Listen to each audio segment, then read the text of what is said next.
এখন যাচ্ছি আমরা লুলুতে, কারণ এই মলটার পাশেই হচ্ছে লুলু, মানে হাঁটা পথ। ওখানে যাচ্ছি, দেখি ওখান থেকে কিছু গ্রসারি জিনিস কেনার আছে, আর পূজাও কিছু জিনিস কিনবে, তো সে কারণে যাচ্ছি। शॉपिंग करने जा रही हूँ। अच्छा है।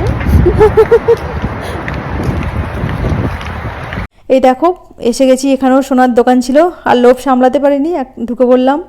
তো দুজনে মিলেই আমরা এসেছি, দেখছি কী কী পাওয়া যাচ্ছে। আর এখান থেকে একটা আংটি দেখে আমার এত পছন্দ হয়ে গেল যে আমি আর না নিয়ে থাকতে পারলাম না, কারণ ওই রকম ডিজাইন আমি অনেককে পরতে দেখেছিলাম এখানে।